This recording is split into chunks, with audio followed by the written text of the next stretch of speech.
বন্ধুরা, বেশ কিছু খবর আমি এই একটা ভিডিওর মাধ্যমে আপনাদের সামনে উপস্থাপন করব। ম্যাক্সিমামই কিন্তু মামলা সংক্রান্ত। অর্থাৎ আমরা জানি প্রচুর মামলা কলকাতা হাইকোর্টে হচ্ছে বিভিন্ন বিষয়ে।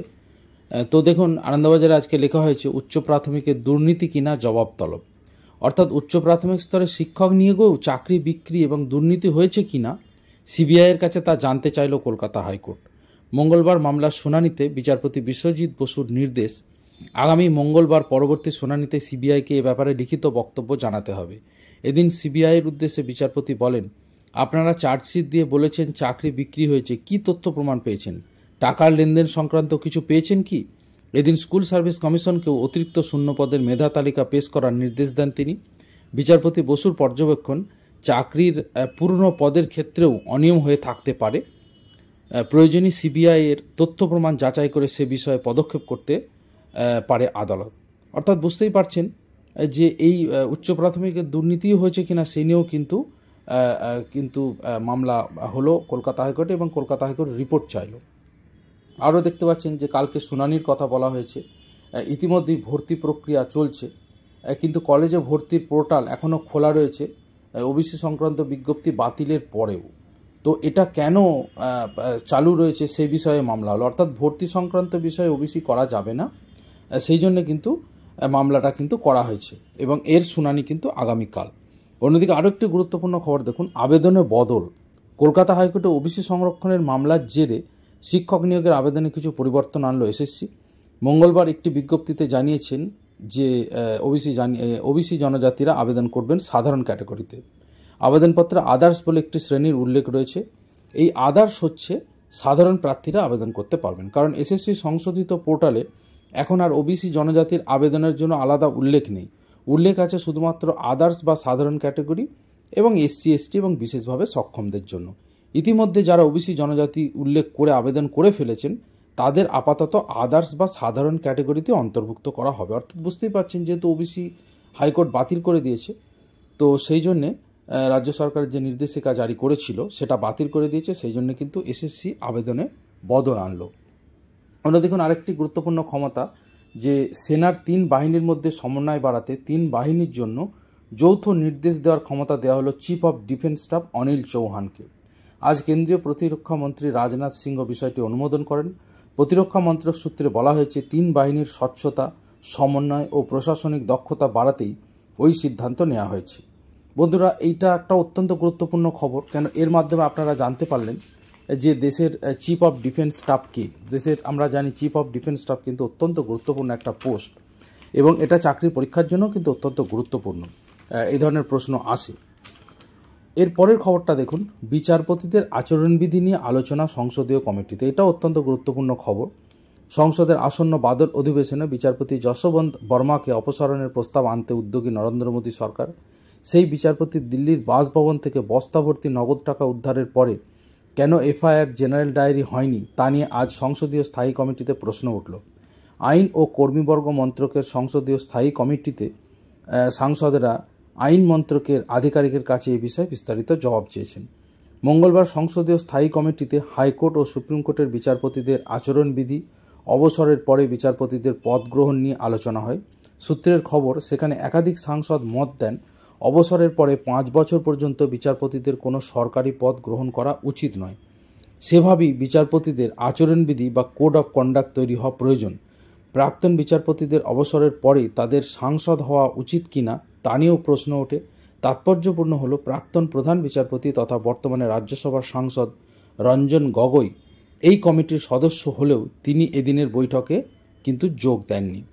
সূত্রের খবর, বৈঠকে তৃণমূলের রাজ্যসভার সাংসদ সুখেন্দু শেখর রায় মত দেন বিচারপতিদের আচরণবিধি তৈরি করতে হলে তা আইনের মাধ্যমে করতে হবে, কারণ সুপ্রিম কোর্টে নিজস্ব বিচারপতিদের আচরণবিধি রয়েছে। সংসদের তরফে নতুন কোনো আচরণবিধি তৈরি করতে হলে তার জন্য সার্বিক বিল আনা প্রয়োজন বলেও সুখেন্দু শেখর সহ কয়েকজন সাংসদ কিন্তু মত দেন। অন্যদিকে বেশ কিছু সাংসদ বলেন, কিছু বিচারপতি নিজেদের ক্ষমতার অপপ্রয়োগ করছেন, বিরোধী দলের নেতাদের বিরুদ্ধে শুনানির সময় মন্তব্য করছেন, তারপরে ইস্তফা দিয়ে ভোটে দাঁড়িয়ে সাংসদ হচ্ছেন।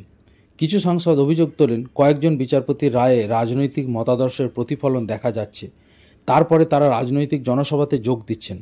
বিচারপতিদের অপসারণের প্রসঙ্গে বর্তমানে এলাহাবাদ হাইকোর্টের বিচারপতি যশবন্ত বর্মার প্রসঙ্গ ওঠে। সুখেন্দু শেখর প্রশ্ন তোলেন, কেন বিচারপতির বাড়ি থেকে বস্তা ভর্তি টাকা উদ্ধারে কোনো আটক তালিকা তৈরি হয়নি। কিছু সাংসদ এফআইআর বা জেনারেল ডায়েরি না হওয়া নিয়েও কিন্তু প্রশ্ন তোলেন। যাই হোক, এই নিয়ে কিন্তু আমার মত হচ্ছে, দেখুন আমরা জানি যে সংবিধানই কিন্তু বিশেষ করে হাইকোর্টের বিচারপতিদের মারাত্মক কিন্তু ক্ষমতা দিয়েছেন। এবং এই যে জেনারেল ডায়েরি কেন হয়নি, দেখুন কোনো প্রশাসনের, কোনো সরকারের, সে কেন্দ্রীয় সরকার হোক বা রাজ্য সরকার হোক, তারা কিন্তু হাইকোর্টের বিচারপতি বা সুপ্রিম কোর্টের বিচারপতিদের বিরুদ্ধে কিছু করতে পারে না, কোনো নির্দেশিকা দিতে পারে না, কেন এটা আইনতই করা যায় না। অর্থাৎ হাইকোর্ট বা সুপ্রিম কোর্টের কোনো বিচারপতি যদি কিছু অনিয়ম করেন, সেটার জন্য হাইকোর্টের প্রধান বিচারপতি এবং সুপ্রিম কোর্টের প্রধান বিচারপতি নিশ্চয়ই কিছু ব্যবস্থা নিতে পারেন, কিন্তু কোনো সরকারের, কেন্দ্রীয় সরকারের বা রাজ্য সরকারের কিন্তু এখানে কিছু করার নেই, কোনো ভূমিকা নেই, তাদের অধিকার নেই যে তাদের বিরুদ্ধে কোনো নির্দেশিকা জারি করা। কেন এটা প্রশাসনকে এই ক্ষমতা দেওয়া হয়নি।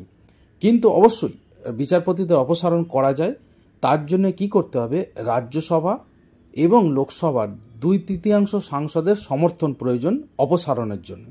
ধরুন বিচারপতি যশবন্ত বর্মাকে সরাতে হবে, সরকার পক্ষ সব বিরোধী পক্ষ সব এক হয়ে গেল, তো 2/3 সাংসদের কিন্তু রাজ্যসভা এবং লোকসভার অনুমোদন প্রয়োজন এর জন্য।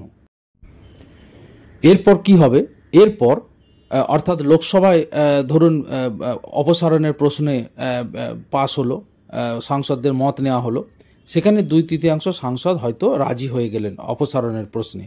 একইভাবে রাজ্যসভাতেও সেটা পাস করতে হবে।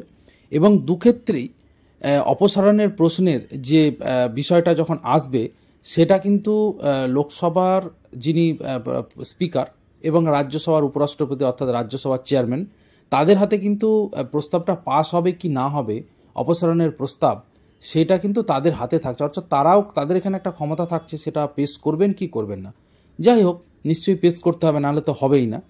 তো লোকসভার স্পিকার এবং রাজ্যসভার চেয়ারম্যান বা আমাদের মাননীয় উপরাষ্ট্রপতি সেটা পাস করবেন, প্রস্তাবটা রাখবেন, এবং 2/3 সাংসদ লোকসভা এবং রাজ্যসভার তারা যদি মত দেন, তাহলে এই প্রস্তাবটা পাস হয়ে গেল।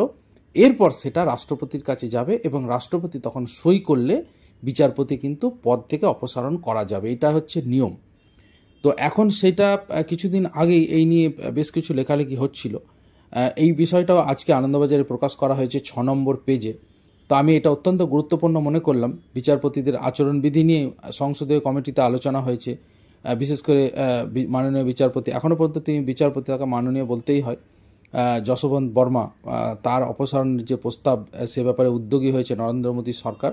তো এই সংক্রান্ত খবরটা অত্যন্ত গুরুত্বপূর্ণ আমি মনে করলাম। চাকরির পরীক্ষার জন্য এগুলো গুরুত্বপূর্ণ এবং সাধারণ সচেতনতার জন্য গুরুত্বপূর্ণ, সেই জন্য আমি খবরটা আপনাদের সামনে রাখলাম। যাই হোক, আশা করি এই খবরগুলো থেকে আপনারা উপকৃত হয়েছেন। এই ধরনের সমস্ত খবরাখবর জানার জন্য কিন্তু এই চ্যানেলটা অবশ্যই সাবস্ক্রাইব করে নিন এবং সমস্ত খবর দেখতে থাকুন। ধন্যবাদ।